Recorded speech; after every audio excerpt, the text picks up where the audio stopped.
me soumets, je me donne entièrement à toi, entièrement à toi, entièrement à toi. Je me soumets, tu es ici, tu es régné Yahweh, le temps priant. Tu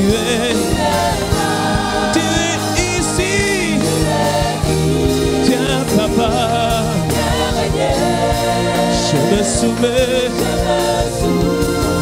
tu es là, tu es là, tu es,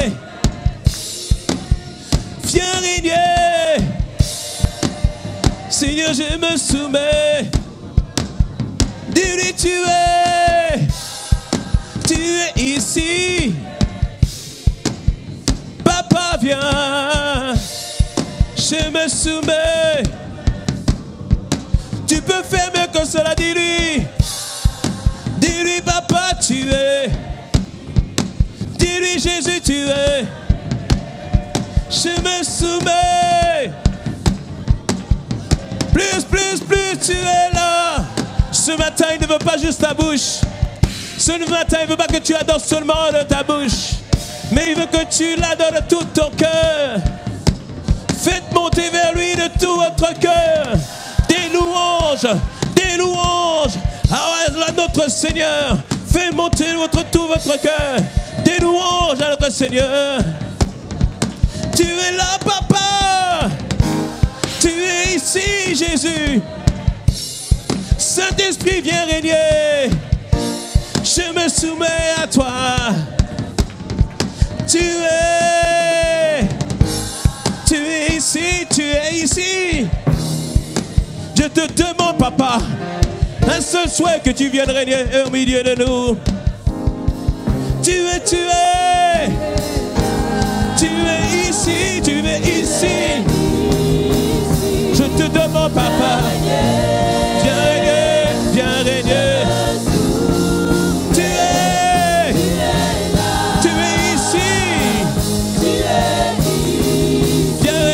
Papa, viens régner, papa, viens régner. Tu es là, tu es ici. Seigneur, je te demande, viens régner, viens régner, viens régner. Tu es là, tu es ici. Viens régner.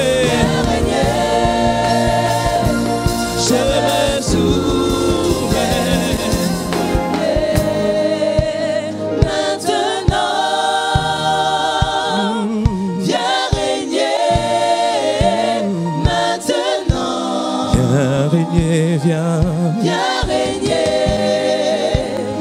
maintenant. Viens régner maintenant. Viens régner,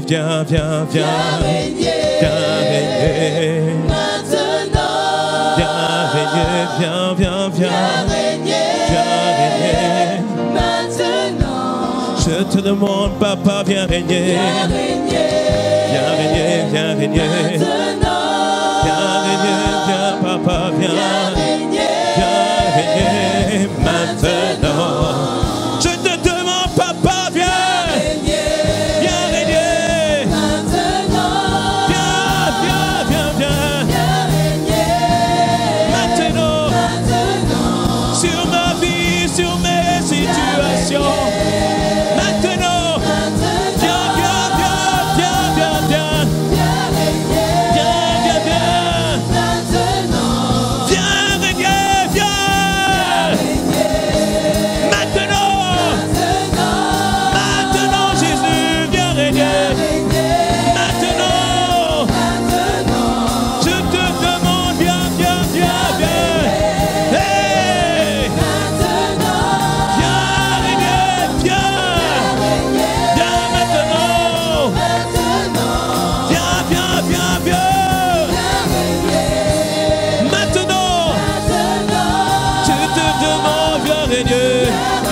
Je te demande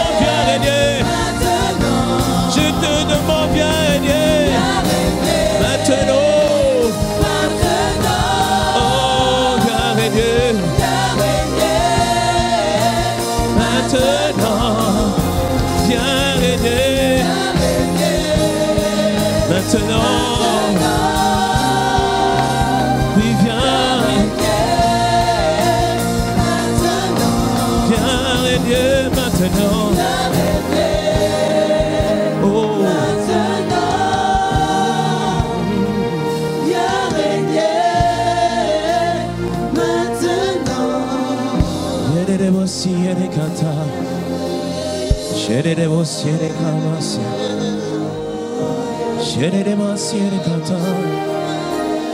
Yere mama he kata.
Glorifier ton Saint-Nom maintenant.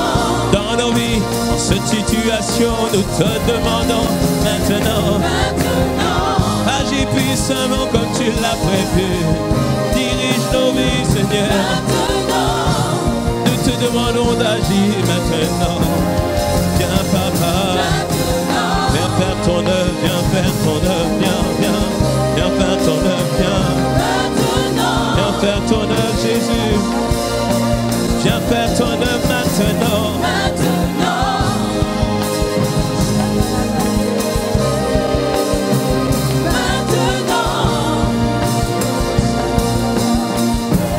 Viens agir. Nous t'en prions, nous te demandons. Nous te réclamons.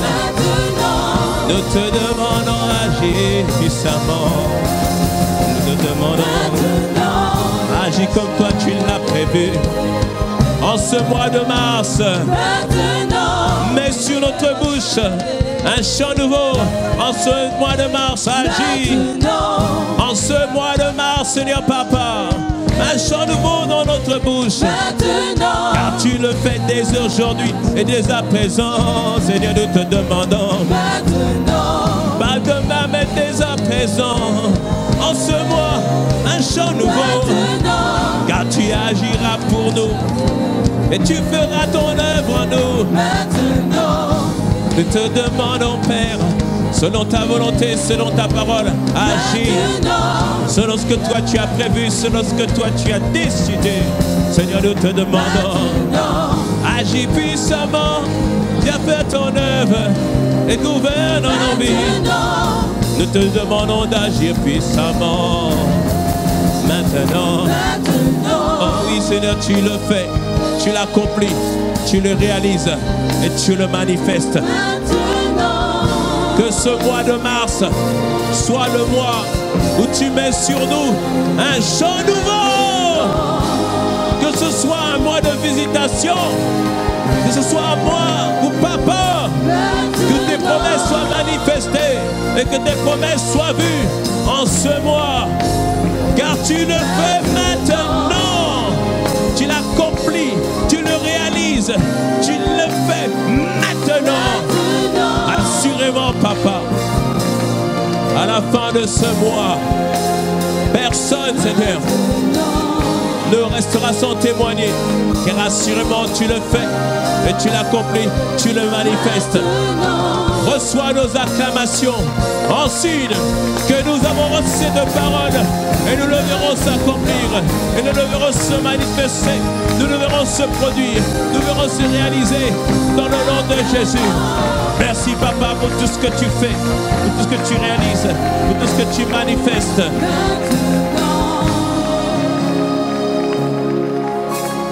Quelqu'un qui croit que c'est maintenant qu'il acclame son Seigneur.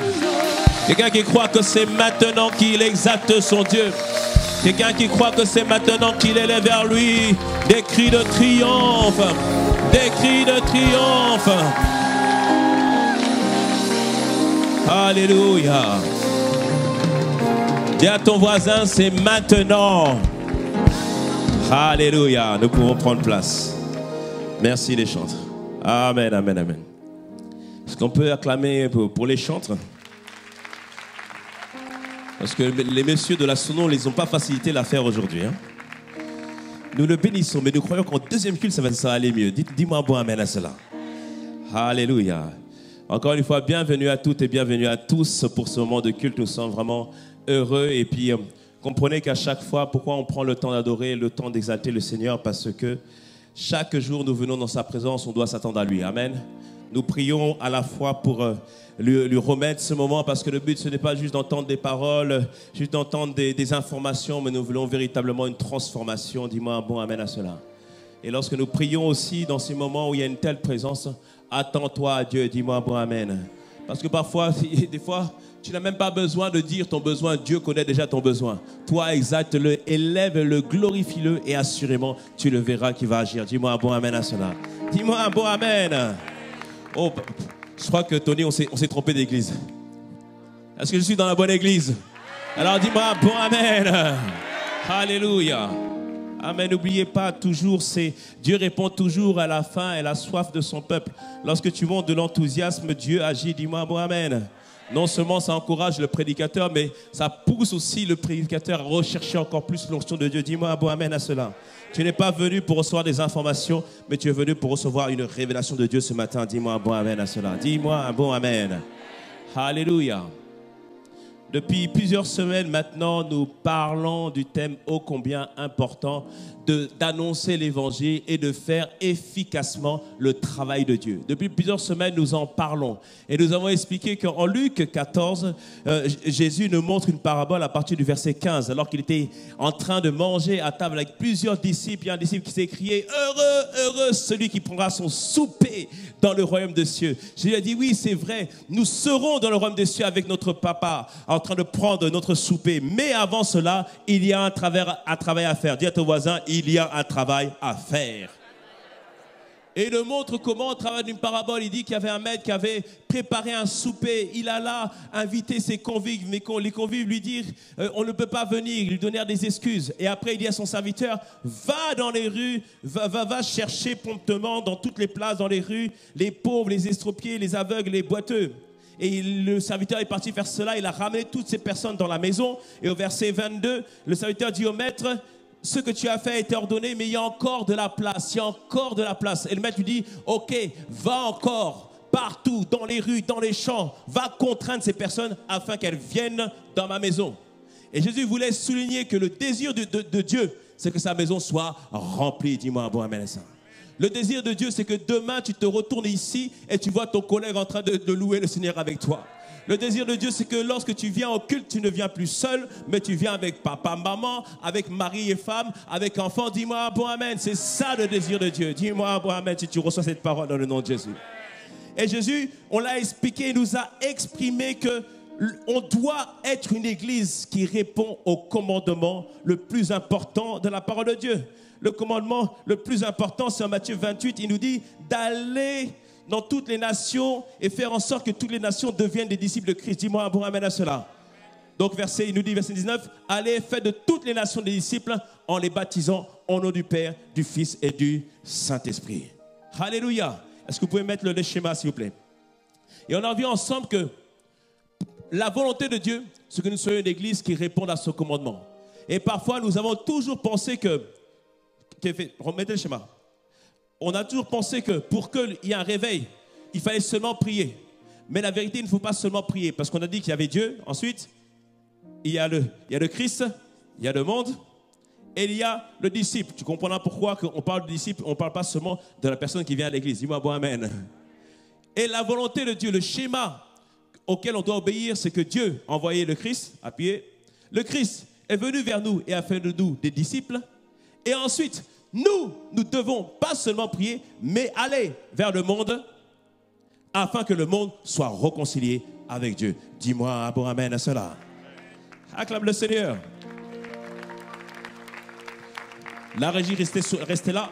En 2 Corinthiens 5, 19, verset 20, pardon, 2 Corinthiens 5, versets 19 et 20, il nous a dit qu'il nous a tous donné un ministère.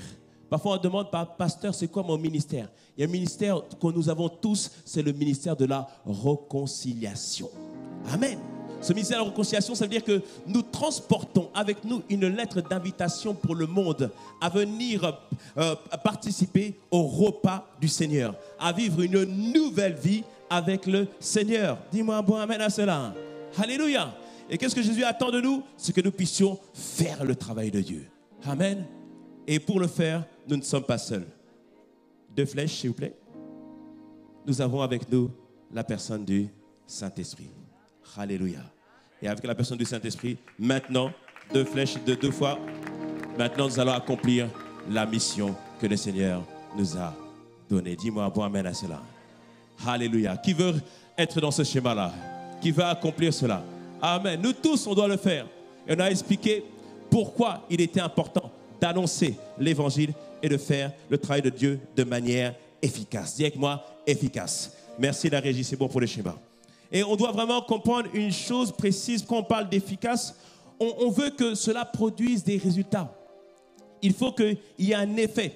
Il faut que le but soit atteint. Et cette semaine, la semaine dernière, on a reçu plusieurs témoignages qui montrent que ce que nous sommes en train d'enseigner est efficace. Dis-moi, bon amen à cela. La première chose, on a dit que pour faire le travail de Dieu de manière efficace, il faut changer d'attitude. C'est-à-dire avoir une attitude de détermination et être sans gêne. Mais je voudrais préciser une chose. Nous tous, nous ne sommes pas appelés à aller prêcher dans les métros. Parce que ce n'est pas tout le monde qui osera prêcher dans les métros. Mais il faut cela, parce qu'il faut des Jean-Baptiste. Les Jean-Baptiste, c'est ceux qui vont dans le désert, qui vont partout. Hé, repens-toi, viens au Seigneur.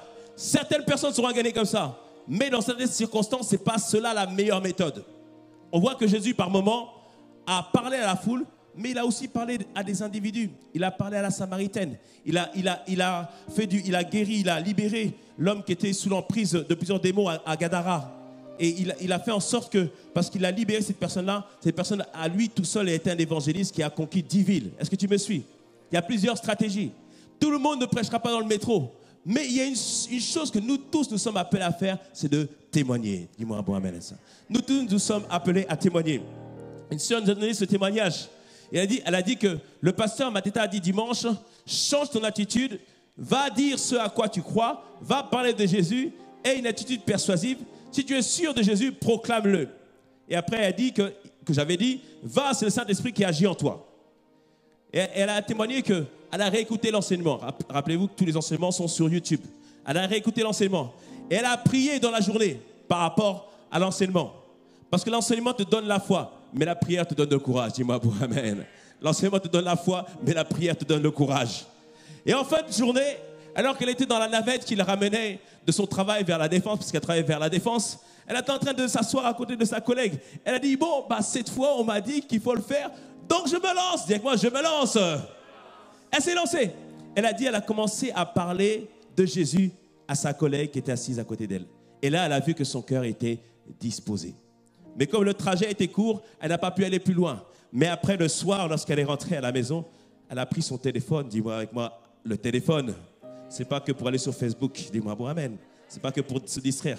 Mais le téléphone peut être un instrument d'évangélisation. Dis-moi bon amen. Donc, qu'est-ce qu'elle a fait? Elle a pris plusieurs versets qui parlent du salut et elle a envoyé à sa collègue. Et le lendemain, lorsqu'elle est venue au travail, elle a vu que son cœur était vraiment disposé. Elle a prié pour que Dieu agisse au travers de ses paroles. Et lorsqu'elle est venue au travail, l'après-midi, sa collègue a fait la prière du salut. Dis avec moi, waouh!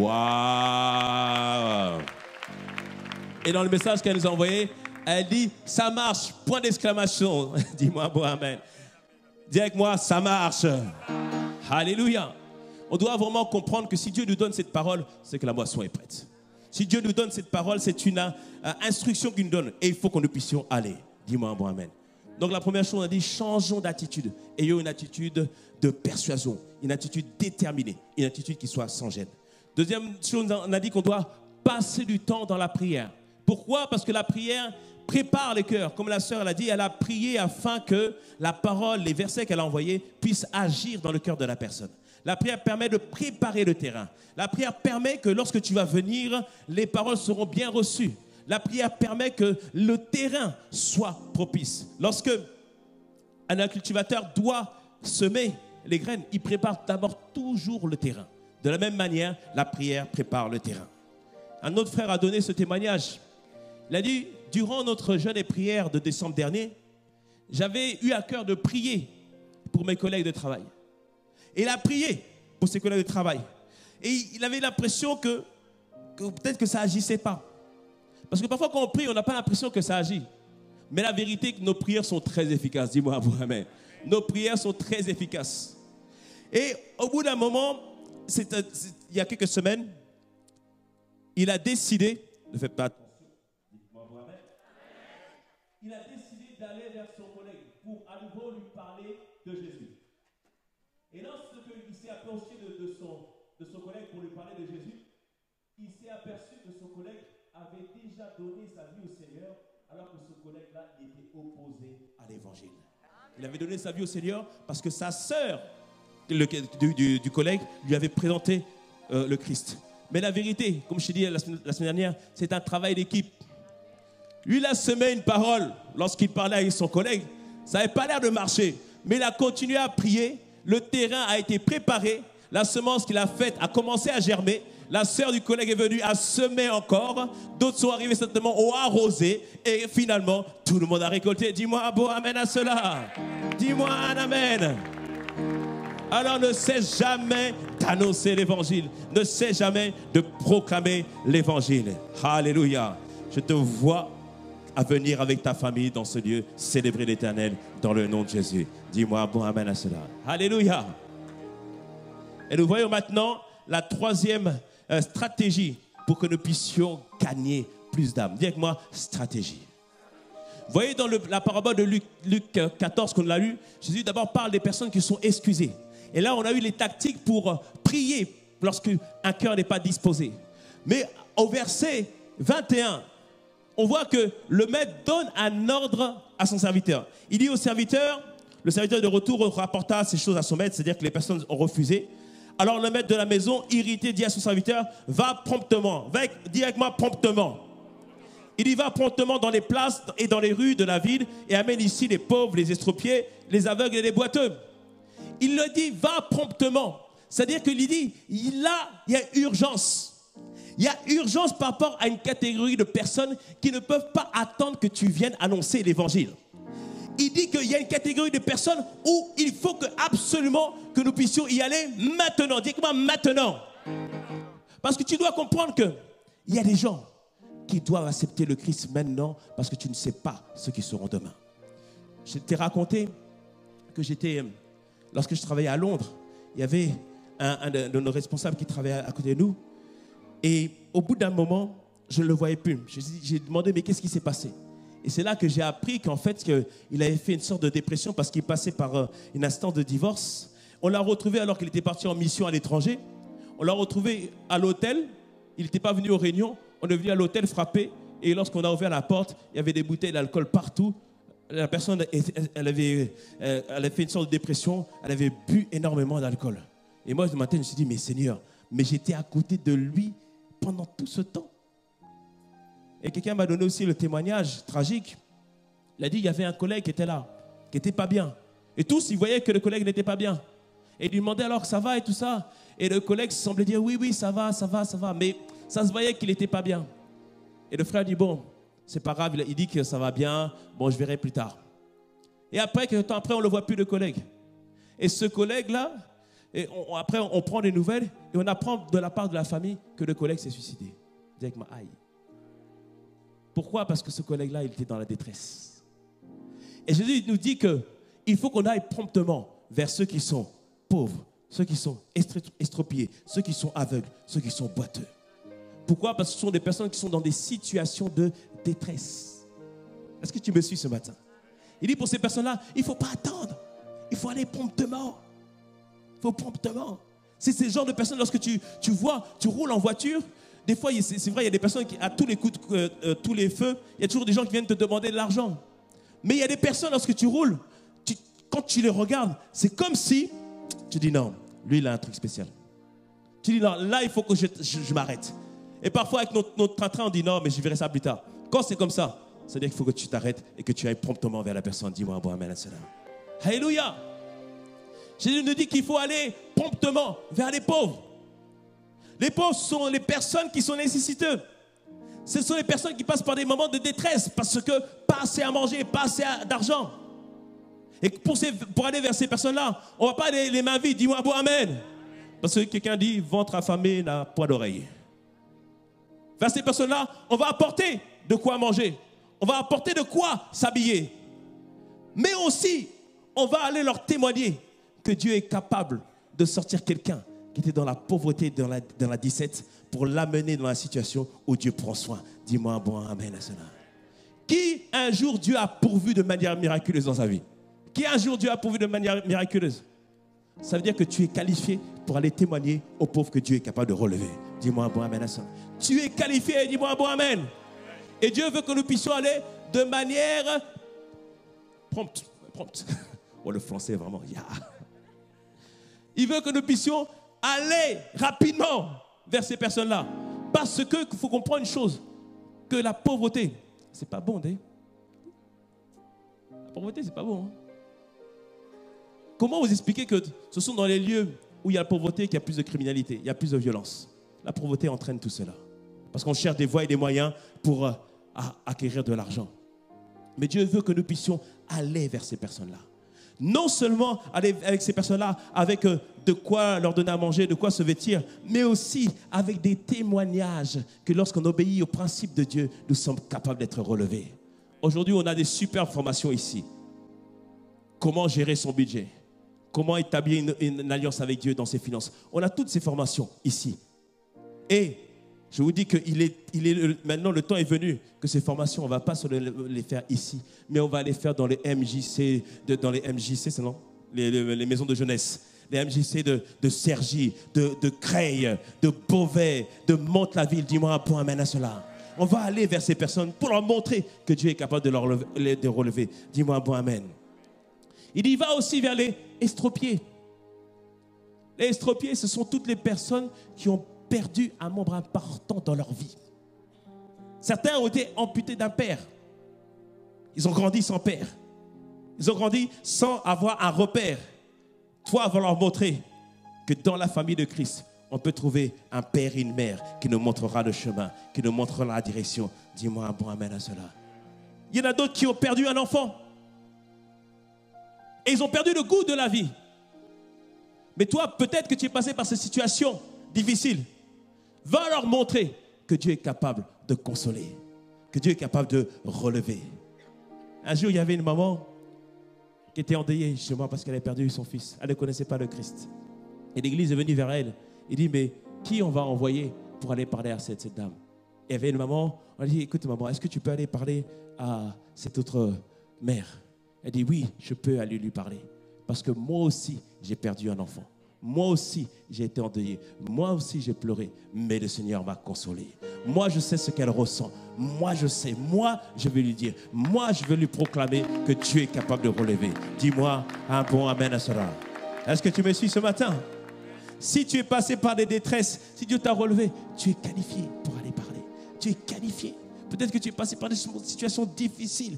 Tu es qualifié parce que Dieu t'a relevé. Dis-moi un bon amen à cela. Il dit qu'il faut aller aussi vers les aveugles. Les aveugles, c'est toutes les personnes qui marchent dans la vie sans avoir aucune vision, sans savoir où ils vont. Beaucoup de personnes que vous voyez n'ont pas de vision, ne savent pas où aller. Nous, lorsqu'on était jeunes, on n'avait pas de vision, on ne savait pas où aller. Et puis on écoutait des choses qui ne nous incitaient pas à avoir une vision. Il y avait un rap qui s'appelait « J'ai dealé pour survivre ». Et nous, on a écouté ça toute la journée. « J'ai dealé pour survivre ». Et au bout d'un moment, tu as l'impression que pour survivre, il faut juste dealer. Mais il faut qu'on aille vers ces jeunes-là. Il faut qu'on aille vers ces personnes pour leur dire que non, Dieu est capable de donner une vision à quelqu'un. Dieu est capable de dire à quelqu'un, « Hey, tu as l'impression que tu es un hasard, mais Dieu a un plan pour toi, tu n'es pas un hasard, dis-moi un bon amen. Si tu es noir, si tu es blanc, si tu es grand, petit, c'est Dieu a prévu quelque chose pour toi, dis-moi un bon amen à cela. » Hélène Keller disait que, Hélène Keller, c'est une fille qui était née, qui n'était pas née aveugle, mais à l'âge de 2 ans, elle a une maladie, elle était aveugle et sourde. Une fois, je vous ai parlé de cela. Hélène Keller avait dit que l'unique chose qui puisse être pire qu'être aveugle, c'est d'avoir la vue, mais de ne pas avoir de vision. De ne pas savoir où on va. Mais toi, le Seigneur t'a montré que tu avais une vision. Mais toi, le Seigneur t'a montré que tu étais important. Alors va vers ces personnes. Dis-leur que le Seigneur a pour eux une vision. Dis-moi un bon amen à cela. Dis-moi un bon amen. Est-ce que je parle à la bonne église ce matin? Est-ce que je parle à la bonne église ce matin? Alléluia. Dieu nous dit, il faut aller promptement. Parce que ces personnes-là ont besoin d'être aidées. Il nous dit d'aller aussi vers les boiteux. Les boiteux, ce sont les personnes qui sont infirmes. Mais infirmes, émotionnelles et aussi physiques. Annonce-leur que Jésus est celui qui guérit les cœurs. Il y a des personnes qui sont boiteux émotionnellement, remplis d'amertume, remplis de rancœur, manque de pardon. Va leur annoncer que Dieu est capable de te donner la force de pardonner. Dis-moi bon amen à cela. Va leur annoncer que Dieu est capable de sortir quelqu'un de l'amertume et l'amener dans la grâce de Dieu. Va leur annoncer que quelqu'un qui est rejeté, lorsqu'il comprend le salut en Jésus-Christ, il comprend qu'il est accepté par Papa, bon Dieu. Dis-moi bon amen à ça. Alléluia. Peut-être que tu es passé par toutes ces situations. À un moment donné, tu avais des rancunes dans ton cœur, manque de pardon, tu t'es senti rejeté. Sache que tu es qualifié pour aller parler à ces personnes-là. Tu es qualifié pour aller parler à ces personnes-là. Dis-moi un bon amen à cela. Hey, je dis des boiteux, c'est soit des boiteux émotionnels ou des boiteux spirituels. Parfois, certains sont dépendants de l'alcool, de la pornographie, dépendants de la drogue, dépendants des jeux vidéo. Toi, va leur dire capable de relever quelqu'un. Un frère a donné ce témoignage. Il disait qu'il y a une de ses collègues qui faisait une dépression. Et même l'année dernière, sa collègue avait fait une tentative de suicide. Il disait que cette personne allait à l'église catholique. Elle était croyante. Mais lorsqu'il s'approchait d'elle, il a dit, écoute, ce n'est pas la religion qui est importante. C'est de comprendre que Jésus est véritablement la solution il est celui qui guérit les cœurs. Dis-moi, bon, amen à cela. Et la sœur, il a témoigné auprès de la sœur de tout ce que le Seigneur avait fait dans sa vie. Parce que ça faisait plusieurs années qu'ils étaient collègues. Et la sœur a vu le changement dans sa vie. Et lorsqu'il a parlé, il a dit que les paroles que Dieu lui a mises dans sa bouche ont encouragé la personne. Alléluia. Une graine a été semée. La même personne a aussi témoigné qu'il y avait un de ses collègues qui avait souvent des douleurs au dos. Il a dit, Jésus guérit. Cette personne a dit, non, moi je ne crois pas à cela. Il dit, non, laisse-moi te raconter ce que Dieu a fait dans ma famille. Comment il a guéri telle ou telle personne de ma famille. Il a dit, j'ai seulement semé la graine. Je sais que cela va germer. Amen. Va vers les boiteux. Un de nos jeunes aussi a donné ce témoignage. Il dit, alors qu'il rentrait de son travail, il a rencontré, il dit ça, un papa haïtien. Il a rencontré un papa haïtien. Dis-moi, un papa haïtien. Je n'ai rien contre les haïtiens. Je n'ai pas intérêt, ma femme n'a pas intérêt. Alléluia. Et il rencontre cette personne. Cette personne avait une jambe qui était paralysée parce qu'il avait eu un accident de voiture. Et là, à ce moment, il a dit, je me suis rappelé qu'on a dit que l'autorité que Dieu nous a donnée a été augmentée. C'est ce qu'il a dit. Il a dit, bon, monsieur, est-ce que vous connaissez Jésus? Il dit, oui, je connais, je vais à l'église. Il dit, est-ce que je peux prier pour vous? Amen. Et il a prié pour la personne. Et il a dit que la jambe a été guérie et la personne a pu plier son genou. Dis-moi un bon amen à cela. Dis-moi un bon amen. Est-ce que tu me suis ce matin? Amen. C'est-à-dire que toi, va, fais le travail de Dieu. Et c'est Dieu qui agit. Amen. Alors, c'est quoi la stratégie pour aller vers ces personnes-là? Il dit, va dans les rues, va dans les places. C'est-à-dire que toutes ces personnes-là, tu les trouveras dans tous les endroits. Dans les centres commerciaux, à ton travail. Va vers eux, dans les places physiques. Va vers eux, va leur parler. Allez, est-ce que tu me suis? Tends une perche. Si le cœur est disposé, tu fais. Si le cœur n'est pas disposé, il y aura une autre personne qui sera disposée. Est-ce qu'on me suit? Alléluia. Et on doit vraiment tous comprendre que le modèle d'évangélisation, de faire des sorties des évangélisations, c'est biblique. Amen. Il faut aller. Le frère Eric, à chaque fois, nous envoie les comptes rendus de l'évangélisation. Il dit, voilà, aujourd'hui, on est parti sur le marché de Saint-Christophe. Il y a eu 5 âmes qui ont donné leur vie au Seigneur. 2 âmes ont donné leur vie au Seigneur. 3 âmes. Parfois, il n'y a pas d'âme. Mais on continue à aller. Parce que de lieu en lieu, il y a des personnes qui veulent rencontrer le Seigneur. Des personnes qui sont déjà prêtes. Dis-moi un bon amen à cela. Et non seulement on va faire des sorties d'évangélisation, mais prépare-toi parce qu'on va faire des actes de compassion. Bientôt, on va prendre nous tous des bagages, nourriture, vêtements, et on va aller dans les rues de Cergy pour leur dire, écoutez, venez, on est là juste pour vous faire du bien. Dis-moi un bon amen à cela. Alléluia. C'est la stratégie qu'il veut que nous fassions vers ces personnes-là. Il dit, allez vers les lieux physiques, mais pas seulement cela. Il dit, allez aussi dans les places virtuelles. Il y a les places physiques, mais les places virtuelles. Les places virtuelles, c'est quoi? Sur Facebook, sur les blogs, sur les forums. Dieu t'a sorti.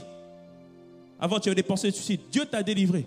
Va sur les sites où les gens disent, j'ai envie de me suicider. Est-ce que quelqu'un peut me répondre? Toi, tu viens, tu écris, oui, Dieu peut te répondre. Je suis à ton écoute. Moi aussi, j'étais dans ton cas. J'avais telle pensée. Mais aujourd'hui, je ne suis plus comme ça. Il va te dire, mais qu'est-ce qui s'est passé? J'ai fait une rencontre avec une personne qui s'appelle Jésus. Dis-moi un bon amen à cela. Alléluia. Va sur les forums. Va sur les forums. Sur Internet. Vas-y. Mets la photo. Avant, après. Avant, jupe courte. Après, mieux. Dis-moi bon amen. Dis-moi bon amen. Alléluia. Va sur les places virtuelles. Va sur Facebook. Montre comment avant tu étais. Toutes les femmes ne voulaient pas de toi. Mais après, voilà, tu vois, Dieu agit, quoi. Tu vois, tu peux lui montrer, quoi. Tu vois, quoi. Dis-moi un bon amen. Il faut aller sur les places virtuelles. Est-ce que tu me suis ce matin? Alléluia. On doit vraiment comprendre que Dieu nous demande d'aller de différentes manières. Il y a une personne qui s'appelle Éric Sellerier. C'est celui qui a fait le site internet Top Chrétien. On connaît pour la plupart Top Chrétien. qui est une source de bénédiction pour nous tous. Mais ce que j'ai découvert, c'est que Éric Sellerier a fait plusieurs sites internet, à peu près, je crois, presque une quarantaine. Il a un site internet qui s'appelle « J'ai envie de me suicider » ou « Je veux me suicider », je crois exactement. J'ai dit « Ah !» Mais pourquoi il a fait ce site internet « Je veux me suicider » C'est parce que lorsque les gens tapent sur Google « Je veux me suicider », il faut qu'ils tombent sur son site à lui. Est-ce que tu me suis? Alléluia! Vous n'imaginez pas combien les gens sont là en train de chercher de l'aide, en train de dire « Je suis dans la pornographie, j'ai besoin d'aide. Comment s'en sortir? Je suis toujours dans l'adultère. Comment arriver à s'en sortir et être un homme fidèle? Je suis dans la pauvreté. Comment arriver à s'en sortir? Je cherche le bonheur. Comment arriver à s'en sortir? » Mais pourquoi il y a tellement de coachs partout?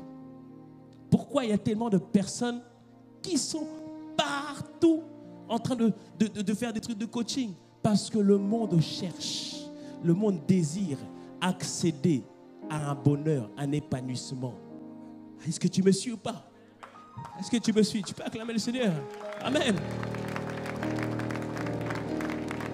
Donc quand ils vont écrire « Je cherche la source du bonheur », je prie qu'il tombe sur ton message sur Facebook, sur ton blog, où tu dis « Je connais la source du bonheur. » Elle est en Jésus-Christ. Dis-moi bon amen à cela. Amen. Est-ce qu'on me suit ou pas? Il disait pour ces personnes-là, il faut aller tout de suite. Il ne faut pas attendre. Il ne faut pas attendre. Il faut aller maintenant. Alléluia. Parce que le diable n'a pas attendu ce message pour aller faire des carnages. En France, c'est souvent connu comme un des pays où il y a le plus de gens qui prennent d'antidépresseurs. Parce que les gens sont stressés. Mais qui connaît quelque chose qui guérit du stress? Qui connaît quelque chose qui guérit du stress? Qui connaît? Qu'est-ce que tu connais comme solution? Qu'est-ce que tu connais comme solution?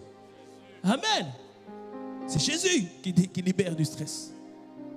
Et il faut aller vers ces personnes-là et leur dire. Beaucoup sont dans les gangs. Beaucoup sont dans la violence. Ils ont fait une étude. Ils ont montré que certains rejoignent les gangs. Ce n'est pas parce qu'ils ont envie de taper tout le monde. Hein? Ce n'est pas parce qu'ils ont envie de voler plein de choses. Mais c'est parce qu'ils ont en eux un sentiment et un désir d'appartenance. D'appartenir dans une famille. D'appartenir dans un groupe. D'appartenir dans un cercle. Ils ont ce désir d'appartenance. Et quelle est la plus belle des familles? Le meilleur de tous les groupes, c'est quoi? C'est quoi? C'est quoi? T'as dit quoi? C'est pas l'église, c'est le corps de Christ. Dis-moi bon amen. C'est le corps de Christ. On peut aussi dire l'église parce que c'est les personnes. Nous sommes la meilleure des familles. La meilleure des familles. J'espère que tu le crois dans le nom puissant de Jésus. Bon, c'est vrai, des fois on se chamaille un peu. C'est vrai, comme toutes les familles. Mais on est de la même famille. Combien de jeunes on a relevés? Pas à cause de prédications en disant repentez-vous, tout ça. Non, juste en leur montrant à quel point on les aime, à quel point ils peuvent trouver en nous un papa ou une maman, un grand frère ou une grande sœur. Beaucoup ont été gagnés à Christ juste à cause de ça. Est-ce que tu me suis ou pas? Amen. Et Jésus nous dit d'aller promptement vers ces personnes-là. Promptement, tout de suite, de ne pas attendre parce qu'il y a urgence. Et je voudrais te dire ce matin, il y a véritablement urgence d'aller vers toutes ces personnes-là. Est-ce que tu me suis ou pas? Est-ce que tu me suis? Amen. Amen. Et ce qui est impressionnant, lorsqu'on va vers ces personnes, les démunis, les estropiés, le monde commence à louer Dieu pour nous. Lorsqu'on est parti en Haïti, donc après je suis revenu au travail, et on m'a dit, alors qu'est-ce que tu as fait en Haïti? Donc je racontais tous les actes de compassion qu'on a fait. Comment on a distribué des vêtements, comment on a fait des consultations médicales. Donc j'aurais expliqué comme acte de compassion qu'on avait manifesté. Ah, ils ont dit, oh super, oh c'était génial et tout ça, etc. Et il y a même un de mes collègues, un musulman, qui va 5 à 6 fois à la prière à la mosquée, parce qu'il y a une mosquée en bas du travail, ils allaient 5 à 6 fois là-bas. Il a dit, écoute, la prochaine fois, si j'ai du temps, je viens avec toi. Je dis viens même. Viens même. Viens bien même. Tu viens. Amen. Certains vont rejoindre nos rangs. Pas parce que nous parlons, mais nous démontrons que nous sommes des véritables disciples de Christ. Dans le schéma que je t'ai montré, j'ai mis croyant et après j'ai mis disciple. J'ai mis Christ et disciple. Le but de Dieu, c'est que tu viennes à l'église, pas pour rester juste quelqu'un qui vienne, un habitué de l'église, mais tu deviennes véritablement un disciple de Christ. Amen. Et juste, je vais t'introduire. L'introduire, c'est ce qu'on va parler la semaine prochaine par sa grâce. Donc, il a dit, dans la parabole qu'on a vue, première catégorie, il y a les personnes qui ne veulent pas. Ils ont donné des excuses. Deuxième catégorie, c'est ceux qui font aller de manière, tout de suite, de manière prompte. Et cela, on a expliqué qu'il faut aller dans les places publiques, dans les places virtuelles. Il faut y aller rapidement. Et au verset 22, on voit que le serviteur va partout. Et la Bible nous dit que le serviteur dit au maître, maître, ce que tu as ordonné a été fait, mais il y a encore de la place. Et le maître lui dit, va dans les champs et le long des haies, et ce que tu trouveras, contrains-les d'entrer, afin que ma maison soit remplie. Il leur dit, il y a encore d'autres personnes qu'il faut aller conquérir. Ce ne sont pas forcément les personnes qui sont dans le besoin, mais les personnes que tu vas aller et tu vas les convaincre. Et on a dit que contrains-les, c'était anakazo, c'est-à-dire tu vas alors les persuader, tu vas les rendre capables d'accepter l'invitation que tu offres. Et comment tu vas les rendre capables d'accepter l'invitation que tu offres? Ce n'est pas juste de violer leur pouvoir de choisir, parce qu'ils ont la liberté de choisir. Mais ils te demandent d'aller, de convaincre les gens par ta manière de vivre et ta manière d'être. Par ta manière de vivre et ta manière d'être. Est-ce que tu me suis ou pas? Il doit arriver à un stade dans ta vie où les gens, en te regardant, en te voyant évoluer, en voyant ce que Dieu a fait dans ta vie, et qu'ils puissent te dire, pardon, j'ai envie de t'imiter, j'ai envie d'être comme toi. Est-ce que tu me suis ou pas? Est-ce que tu me suis ou pas? Amen. Ceux-là ne sont pas forcément besoin, mais ils ont envie de t'imiter parce qu'ils voient que tu es un disciple de Jésus. Est-ce que tu me suis ou pas? La semaine prochaine, j'irai plus loin là-dessus. Ce sera la quatrième stratégie. Comprends que pour changer le monde, Dieu a besoin de disciples et non de croyants. Comprends que pour changer le monde, Dieu a besoin de disciples et non de croyants. Les disciples sont les personnes qui sont sous la discipline du maître. Et il faut bien comprendre que chacun d'entre nous dans la vie, on suit quelqu'un. On suit un modèle. On suit une manière de penser. On suit une manière de vivre. Nous sommes tous les disciples de quelqu'un. Dis-moi, bon, amen. Quelqu'un me dira, pasteur, ça c'est pas vrai. Moi, je suis le disciple de moi-même. Ça, c'est un courant de pensée qui dit que l'humanisme, je peux vivre par moi-même. Tu es disciple de quelqu'un. Est-ce que tu me suis ou pas? Quand tu suis quelqu'un sur Internet, le coach un tel, tu sais que tu deviens son disciple? Ah oui, tu deviens son disciple. Parce que tu écoutes ses paroles, tu pratiques les principes qu'il dit, tu deviens le disciple de la personne. Est-ce que tu me suis ou pas? Et comprends bien que disciple en grec, c'est matete, pas mateta, matete. Dis-moi bon amen à cela. À chaque fois, les gens, quand je me présente, je ne sais pas pourquoi, au lieu de m'appeler mateta, ils disent matete. Bon, certainement, c'est parce qu'ils voyaient en moi le disciple. Amen, amen, amen. Je le proclame au nom de Jésus. Dis-moi bon amen à cela. En disciple, c'est matete qui signifie étudiant, élève, adepte, partisan. Quelqu'un qui adopte la doctrine d'une personne. Est-ce que tu me suis ou pas? Et Jésus veut que nous soyons des disciples. Parce qu'on doit être des disciples de Jésus et pas d'être des disciples du monde, du diable, de Satan. Ah oui, j'ai oublié de te dire. Soit tu es un disciple de Jésus, soit tu es un disciple de Satan. Parce que la vérité, il y a seulement deux maîtres. Tu peux avoir plusieurs maîtres spirituels. Coach Intel, coach Nanana. Mais derrière, qui influence la pensée du coach? Soit c'est Jésus, soit c'est Satan. Est-ce que tu me suis ou pas? Alléluia ou pas? Amen. Par ta manière de vivre, il faut que les gens aient envie de te suivre afin qu'ils puissent suivre Jésus. Amen. Et je voudrais te dire que suivre est plus puissant que croire. On peut croire en Jésus, mais suivre quelqu'un d'autre.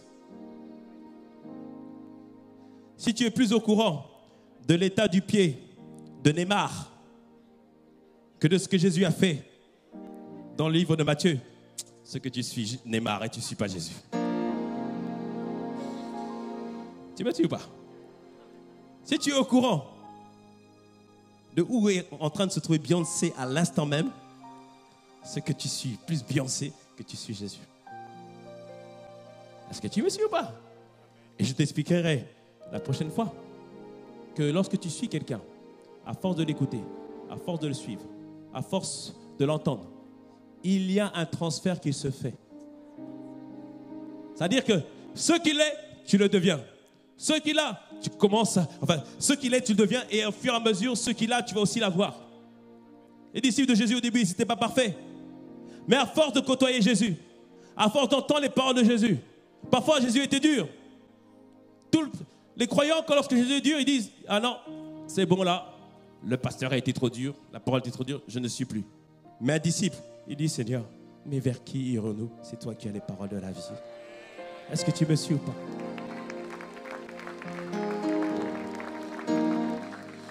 Et à force de le faire, les disciples ont commencé à manifester le caractère de Jésus, ont commencé à manifester les œuvres de Jésus. Amen. Ce que je te dis ce matin, pour être un témoin efficace, sois un disciple de Jésus. Un disciple, ça veut dire aussi, je te dis, c'est un adepte, un partisan, mais c'est aussi un propagateur, un propagandiste. C'est-à-dire quelqu'un qui fait la propagande de quelqu'un. C'est-à-dire qu'au travers de ta vie, tu fais la propagande de Jésus.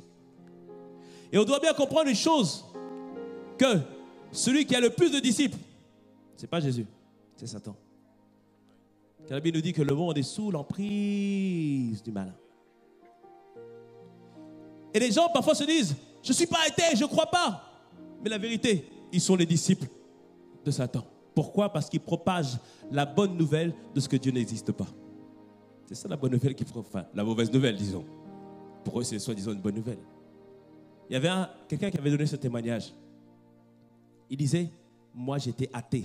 Je convertissais les chrétiens à l'athéisme. Il disait, j'étais né dans une famille où on ne parlait jamais de Dieu. Si ce n'est pour parler de la pédophilie ou pour dire, mais pourquoi le pape interdit le préservatif? Il dit, on était même contre Dieu. Et il dit aussi que l'école ne m'a pas aidé non plus. À l'école, on m'a parlé de l'acquisition.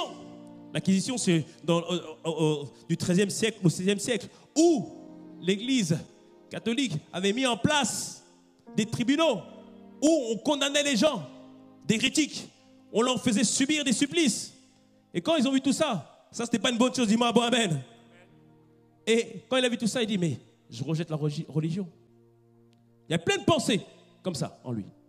Ah oui, j'ai oublié de te dire, à l'école, les instituteurs ne sont pas forcément disciples de Jésus. Hein? Ah, ils veulent transmettre des pensées à nos enfants. C'est comme le film Dieu n'est pas mort. Dans ce film, on voit qu'il y a un professeur de philosophie qui vient aux élèves et il dit, voici le sujet sur lequel vous allez débattre. Le sujet que vous allez débattre, c'est Dieu est mort. Allez-y, débattez. C'est ça que vous devez argumenter. Et un chrétien dit, ah non, pardon, moi je ne peux pas argumenter ça. Hein. Dis-moi, Mohamed, moi je ne peux pas argumenter ça.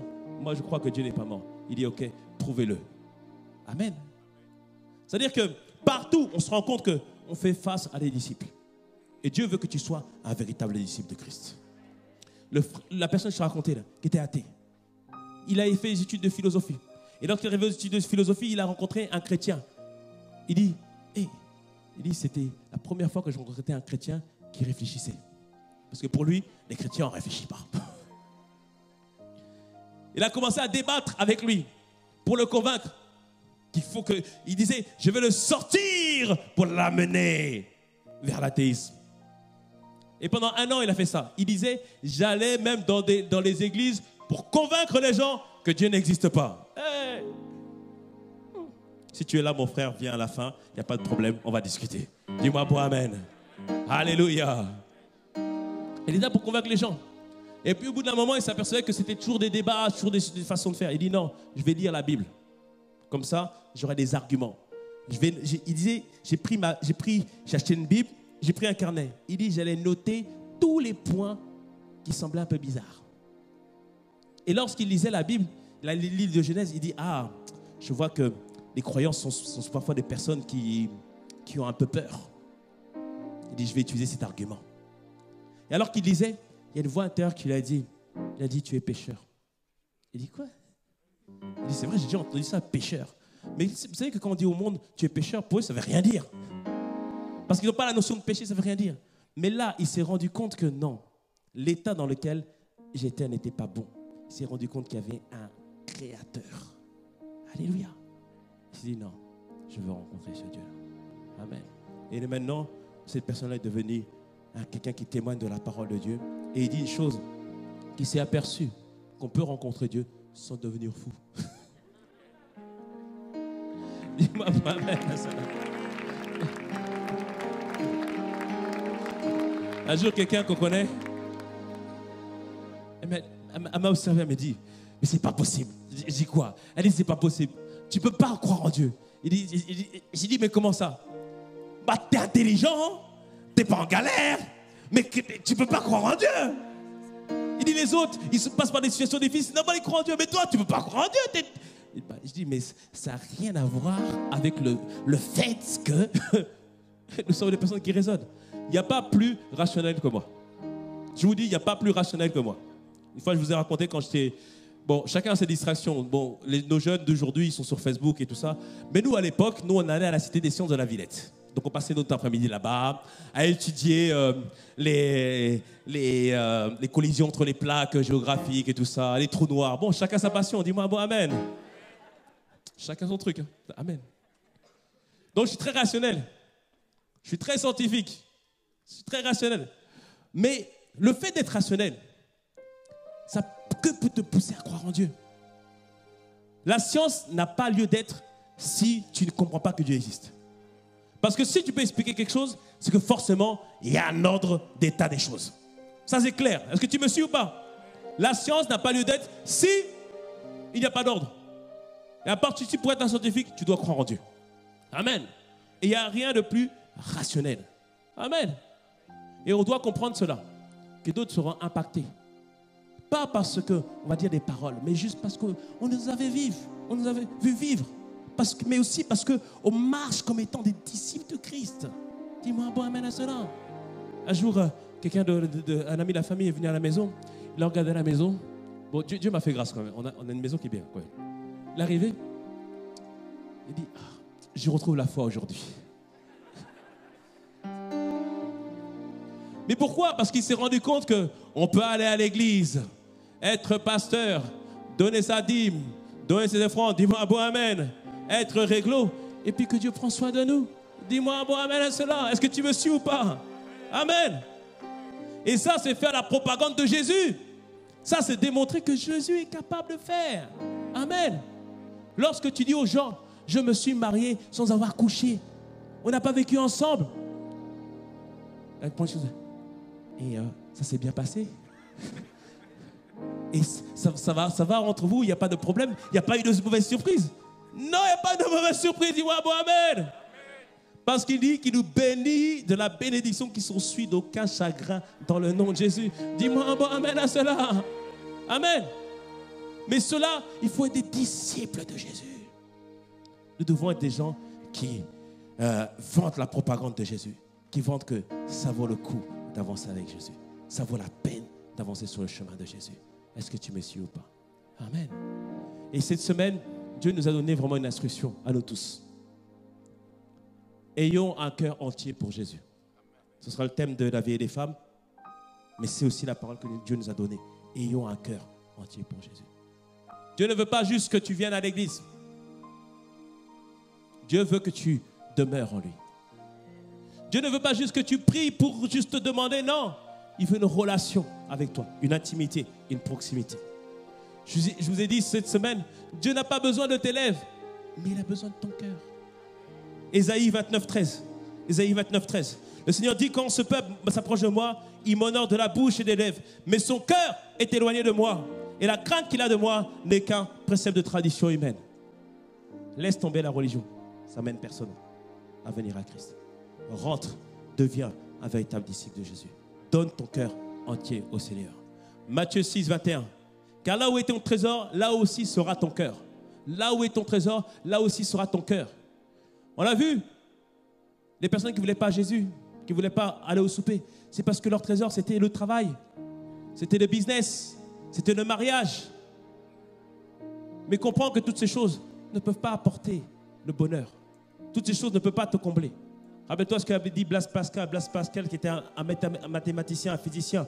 Tous ceux qui ont fait les mathématiques connaissent le théorème de Pascal en géométrie. Lui, il a dit que tout être humain, il a un vide qu'aucune chose qui est sur terre ne peut remplir, si ce n'est une rencontre avec Jésus-Christ. Et lorsque je regardais sa biographie, ils ont dit qu'il a eu une illumination, une rencontre mystique. Il n'a pas une rencontre mystique, il a rencontré tout simplement Dieu. Amen. Et il est devenu un théologien. Son cœur a été entier à Dieu. Amen. Comprends ce matin la parole que le Seigneur te dit. Il veut t'utiliser pour toucher ta famille. Il veut t'utiliser pour toucher autour de toi. Mais deviens un véritable disciple de Jésus.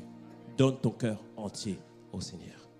On le verra par la grâce de Dieu dans les prochaines semaines que disciple de Dieu, c'est primordial, c'est essentiel. Et dans cette saison de maturité, Dieu nous pousse, Dieu nous demande de devenir des véritables disciples de Christ. Dis-moi un bon amen à cela. Je te vois être un véritable disciple de Christ dans le nom de Jésus. Je te vois rayonner de la gloire du Christ dans le nom de Jésus. Dis-moi un bon amen. Et je vois sur toi que véritablement qu'une moisson t'attend dans le nom de Jésus. Qu'une moisson t'attend dans le nom de Jésus. Reçois ce matin le salut de ta famille dans le nom de Jésus. Reçois ce matin le salut de tes collègues dans le nom puissant de Jésus. Reçois ce matin qu'au travers de tes mains, Dieu va les utiliser pour guérir. Dis-moi un bon amen. Reçois qu'au travers de ta bouche, Dieu parlera dans le nom puissant de Jésus. Reçois que là où tes pieds vont aller, dans le nom de Jésus, Dieu te donne en possession ce territoire dans le nom puissant de Jésus. Dans les centres commerciaux, tu parleras, Dieu sera avec toi. Tu partiras au travail, Dieu parlera au travers de toi, dans le nom puissant de Jésus. Dans le nom de Jésus. Déclare-le maintenant avec tes propres paroles, avec tes propres mots. Demande simplement, Seigneur, utilise-moi. Simplement, utilise-moi.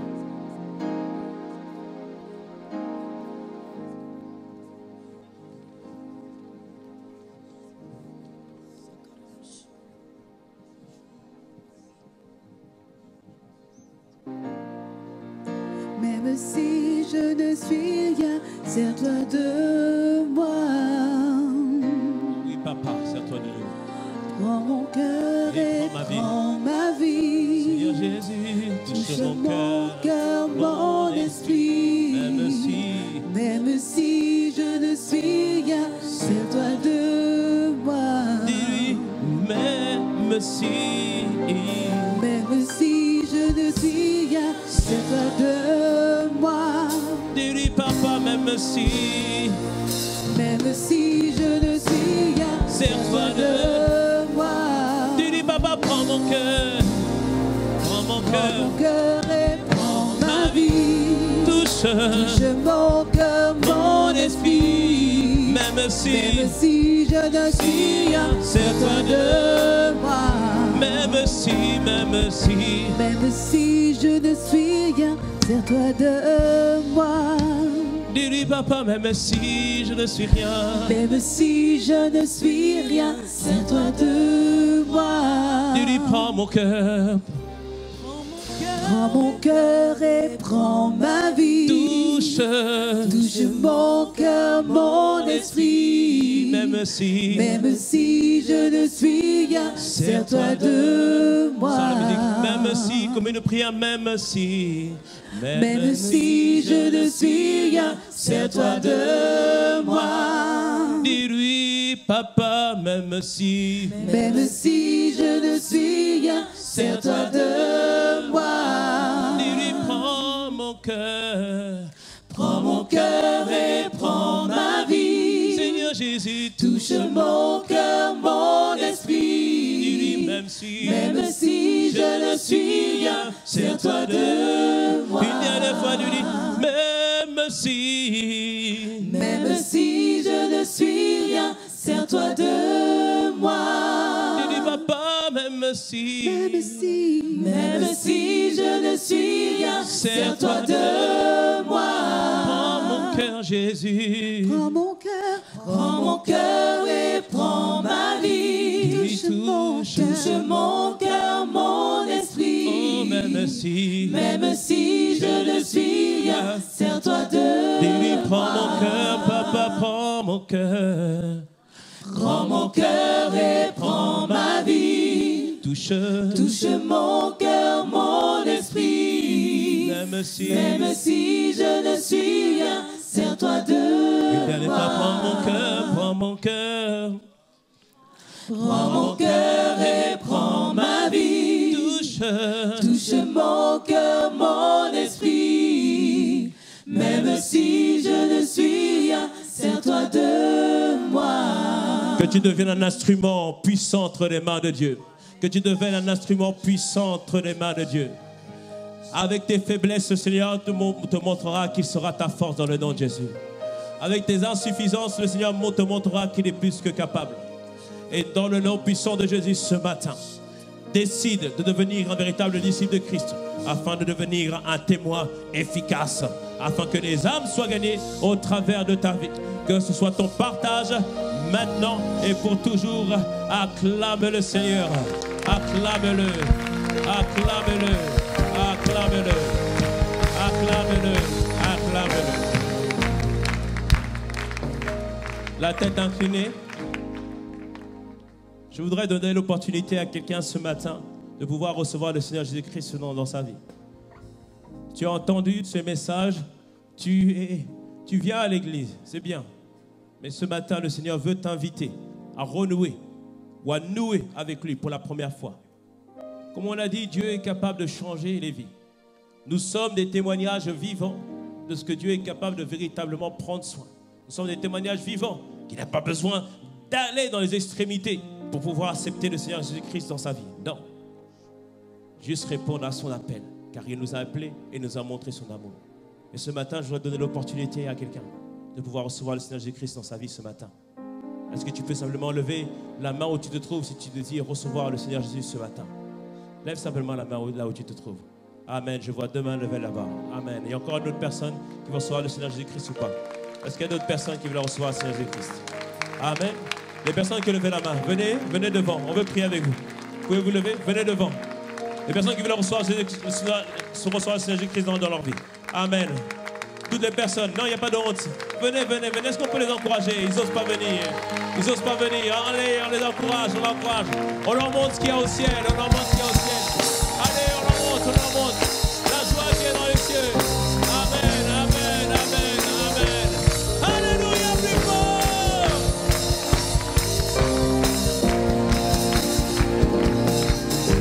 Alléluia. Il n'y a pas de honte pour Jésus. Amen. Et on ne va pas te faire de mal. Mais on veut simplement t'accueillir dans la famille de Jésus-Christ. Amen. Comment tu t'appelles, ma sœur? Alexandra. Est-ce qu'on peut acclamer le Seigneur pour Alexandra? Comment vous appelez? Judith. Est-ce qu'on peut acclamer le Seigneur pour Judith? Waouh! C'est le jour du salut pour vous ce matin. Ça a l'air de rien, mais on invite le Seigneur Jésus-Christ à vivre dans notre vie. Et comment on fait pour inviter le Seigneur Jésus? Première chose, c'est de croire. C'est ce que vous avez fait. Deuxième chose, maintenant, c'est faire la prière qu'on va faire avec vous. Et après, je vais prier pour vous pour qu'on ait la grâce de Dieu. Et après, c'est juste 2 minutes, on va prendre vos coordonnées et on va vous donner une Bible. Et puis, on va essayer de vous diriger vers une assemblée. Soit ici, dans cette assemblée des amoureux de Dieu, dites-moi bon amen. Ou soit ailleurs, mais restez attachés au Seigneur. Et assurément, votre vie ne sera plus jamais la même dans le nom de Jésus. Donc, vous allez répéter ces prières avec moi et après, je vais prier pour vous. On va répéter avec eux. Seigneur Jésus, merci. Car aujourd'hui, j'ai entendu ta voix et je réponds à ton appel. Aujourd'hui, je décide que tu deviens mon Seigneur et mon Sauveur. Merci parce que tu as pris mes péchés à la croix. À partir de ce jour, je suis une nouvelle personne. Les choses anciennes sont passées. Et voici, toutes choses deviennent nouvelles dans ma vie. Seigneur, merci. Parce que tu vas me garder, tu vas me protéger et tu vas faire de moi un véritable disciple. Au nom de Jésus. Amen. Amen. J'ai prié maintenant pour vous. Amen. On peut acclamer le Seigneur. Seigneur, nous te bénissons pour Alexandra et pour Judith. Elles n'ont pas eu honte, Seigneur, de venir à toi ce matin. Devant nous tous, devant les anges, Seigneur, devant ta personne, elles t'ont reconnu comme Seigneur et Sauveur. Seigneur, merci parce que tu ne fais acception de personne. Les œuvres que tu as faites dans notre vie, tu le feras aussi dans leur vie dans le nom de Jésus. Tu prends soin d'elles, tu les gardes, tu les préserves et surtout tu vas les transformer et tu vas les changer. Seigneur, merci parce que elles vont devenir une personne que personne n'a soupçonné. Même eux-mêmes n'auront jamais pensé devenir la personne qu'ils vont devenir. Une personne excellente, merveilleuse, utilisée par toi dans le nom de Jésus. Seigneur, merci parce qu'elles sont passées par des tribulations jusqu'à aujourd'hui. Qu'elles deviennent un témoignage, Seigneur Père, et tout ce qu'elles ont vécu, que ce soit un témoignage à ta gloire. Au nom de Jésus. Et nous disons Amen, Amen et Amen. Amen. Si vous voulez le faire partir juste 5 minutes, on prend vos coordonnées et après on va vous remettre des Bibles. Amen. Est-ce qu'on peut acclamer le Seigneur? Est-ce qu'on peut acclamer?